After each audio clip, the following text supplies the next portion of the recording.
ये सब किसने दिया है भैयो? बाबासाहेबांनी दिलंय. राम कोण आहे? कोण आहे राम? कोण आहे राम? गांड रामाला आहे तरी का राम?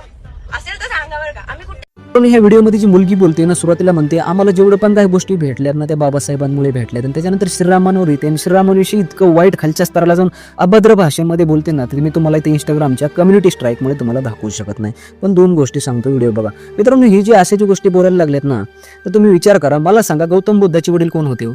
हिंदूच होते का नाही? सिद्धार्थ गौतम एक हिंदू राजाचा मुलगा, बरोबर आहे. आणि त्यांची जे वडील हिंदूच होते, तर हिंदूचे पूर्वज कोण होते? राम आणि लक्ष्मण. तुम्ही जर राम आणि लक्ष्मणांनाच काहीतरी जर वाईट भाषेमध्ये शिव्या देण्यापर्यंत जात असताल, तर इनडायरेक्टली तुम्ही गौतम बुद्धाच्या पूर्वजांना शिव्या द्यायला लागलात. मग गौतम बुद्धाचे पूर्वज कोण होते? हिंदू होते.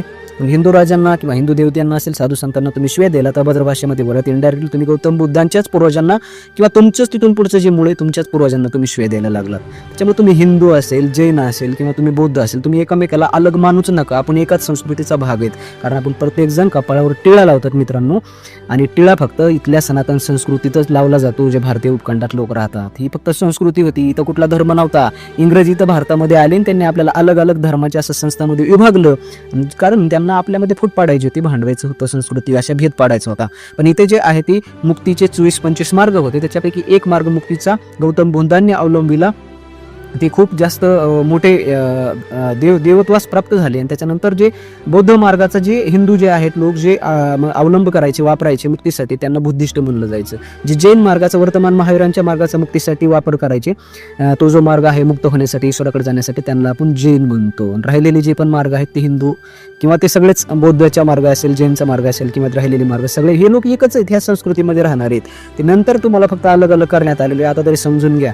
आणि महाराष्ट्रातल्या खूप बौद्ध लोकांच्या किंवा जैन लोकांच्या घरी गेलो, प्रत्येकाच्या घरी श्रीरामाचा, कृष्णाचा फोटो असतोच. त्यामुळं वेगळं माणूस नका एकमेकांना. असे 2-4 जे मूर्ख आहेत ना, जे आपल्याला विभागायला आलेले तिथं, किंवा राजकारण्यांच्या फायद्यासाठी अलग अलग म्हणत असतील, पण पहिली गोष्ट आपण अलग नाहीत.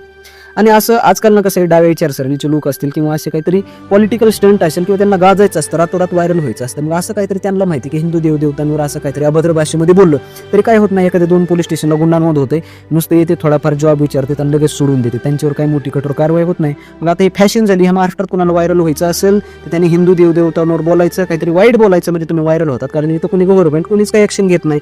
असे ह्याच्यावर ॲक्शन, इतकी कठोर ॲक्शन व्हायला पाहिजे. ते कुठल्याही धर्माचं असो, कोणी कुठल्याही देवदेवतांवर बोलत असो, कुणाचा जर स्वाभिमान त्याच्यामध्ये जर दुखत असेल ना, त्याच्यावर कारवाई व्हायलाच पाहिजे मित्रांनो, तो कुठल्याही धर्माचा असो जा.